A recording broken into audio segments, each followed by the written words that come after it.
Peace and blessings to everybody out there. Welcome back to the Fake Woke Podcast. This is your boy Bobby Bill, and I'm back with another episode. This is episode 15, The Great White Debate. Yes, The Great White Debate. The presidential debate aired 2 days ago.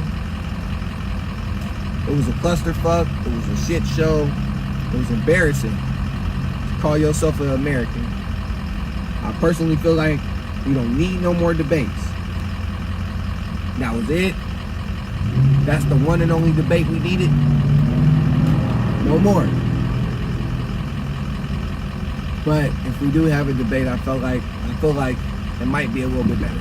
It might be. I doubt it. But from this point on, we don't need no more debates, man. It was two fucking kids up there arguing and bitching like bitches. Arguing and bickering like some bitches. Now, I'm gonna go ahead and give that first debate to Donald Trump. I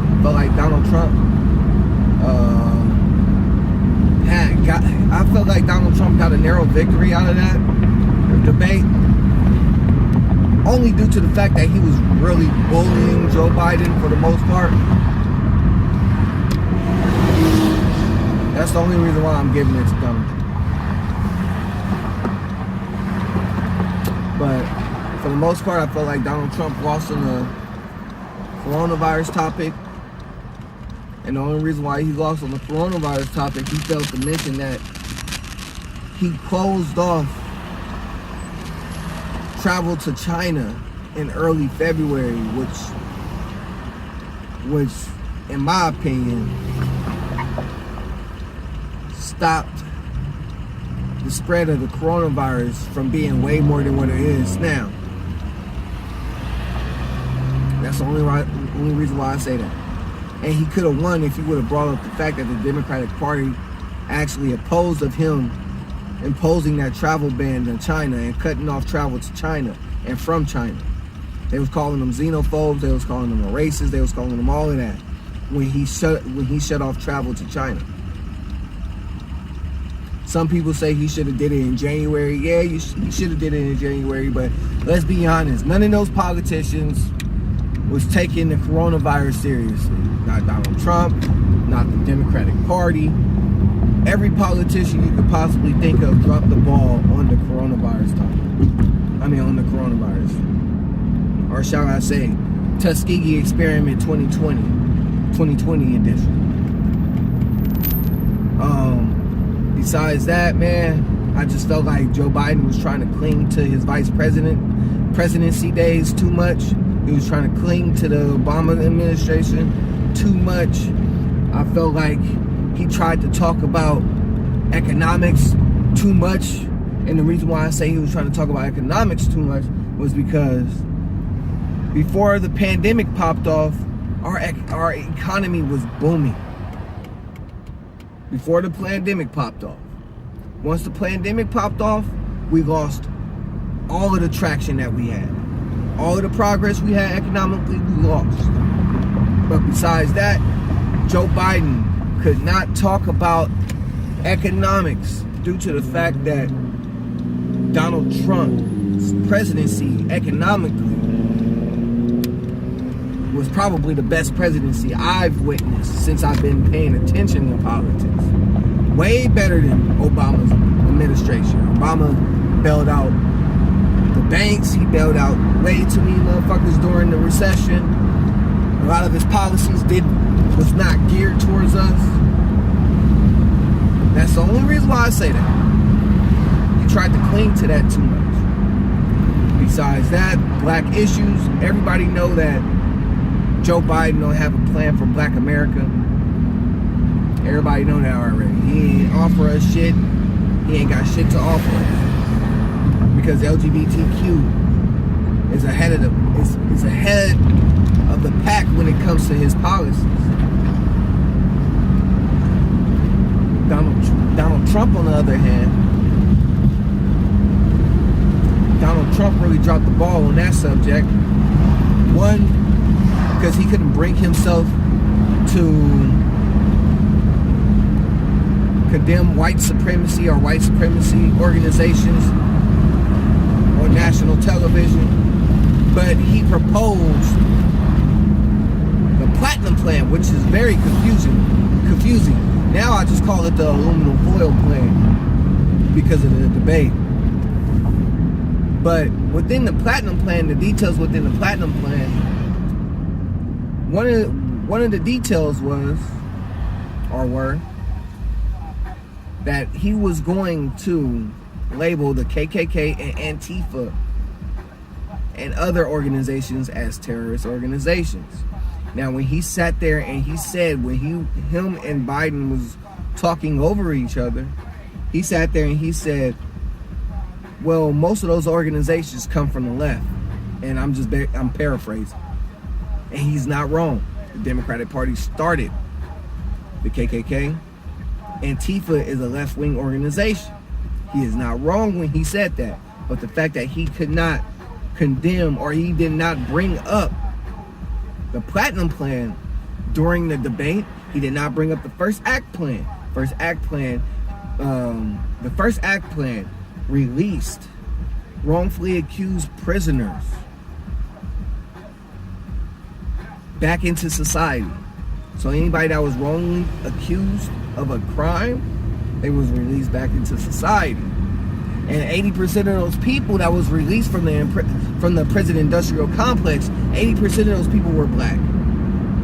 He didn't mention that he signed off on funding the largest funding bill for historically black colleges. Mind you, if you're from a historically black college, Republicans are the main contributors to historically black college funding.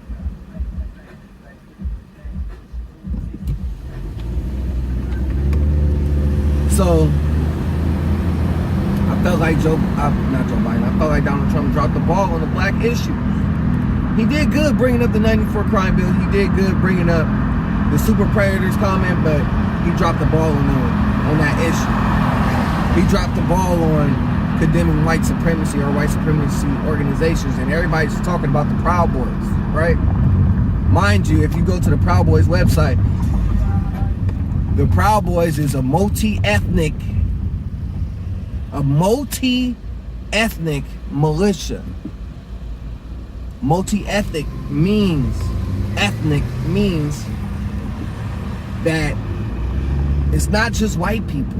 It's blacks, it's Hispanics, it's Asians. That's what multi-ethnic means. They're not a white supremacist organization. They're not a racist organization. They're a multi-ethnic militia. So a lot of people were confused about the Proud Boys. A lot of people didn't do their research on the Proud Boys. Shit, I didn't even know who the Proud Boys was until I went and looked at their website and saw that they was a multi-ethnic organization. So, you know. But for the most part, the debates was a shit show. I saw somebody talking about racial some shit, talking about how they was gonna teach America about America's true history. I forgot the name of the shit. It'll come back to me later on. That was gonna be complete bullshit, because America, they was only gonna teach you probably 30% of America's true history. They wasn't gonna teach you that the banks or Jewish elitist families was running the transatlantic slave trade, and that they was funding the transatlantic slave trade. They wasn't going to teach you that. So Wells Fargo's, Chase, couple of high-end Jewish families were connected to the transatlantic slave trade. They was running the West India Company. Elitist Jewish families was running the West Indies Company, funding the slave ships. Majority of those slave ships were funded by Jewish elites. They wasn't going to teach you that. They wasn't going to teach you none of that shit. The most they was going to tell you was that Cristobal Colon or Christopher Columbus didn't discover America. That's probably all they was going to teach you. And they still was going to teach you that Negroes was enslaved. They was gonna teach you that black people are, or shall I say, the indigenous melanated people of America, they was gonna teach you that us, black Americans, we were actually indigenous to this country. They was gonna teach you that only 5% of the cargo or the chattel that was on those slave ships, those Jewish-owned slave ships. Go ahead. They wasn't gonna teach you that only 5% of those chattel slaves came to the North America. Most of the slaves in North America were indigenous people. They sat there and they told us that we all came from Africa. Nah, bro. We all didn't come from Africa. Not all of us. A good 5% came through the, what I like to call the Gullah Islands. You know, South Carolina, North Carolina, the Carolinas. But for the most part, man, it was a shit show. I'm not telling you to vote for Biden. I'm not telling you to vote for Trump. I'm not here to make a case for Trump. I'm not here to make a case for Biden. I'm here to tell you that America's fucked. That's all I'm telling you. That's all I'm telling you. So for the most part, when you do go vote, I'm not telling you not to vote in general. What I'm telling you is go vote for those policies that you need to vote for. Go vote for whatever mayor you need to vote for, whatever congressman you need to vote for. Go vote for them. That's cool. Try to get those career politicians out of office, because I'm going to do the same. I'm going to go vote, but I ain't putting down a presidential candidate. I'm going to put myself down for president. Because if I become president, I'm going to make sure I write an executive order. I'm going to ban every career politician. If you got more than 15 years in politics, you out of there. You got to go. You got to go. Because a lot of people that think Joe Biden is going to fix this shit, Joe Biden ain't going to fix shit. Joe Biden is a career politician. He's the reason why black America is in the situation that we in right now. All of these career politicians that ain't doing shit, like Maxine Waters and all these other token-faced Negroes, I like to call them, that just there for show. They not really there for anything. They just there to keep black people in line. Nah, player, we gotta get them up out of here. But thank you for tuning in to the Fake Woke Podcast.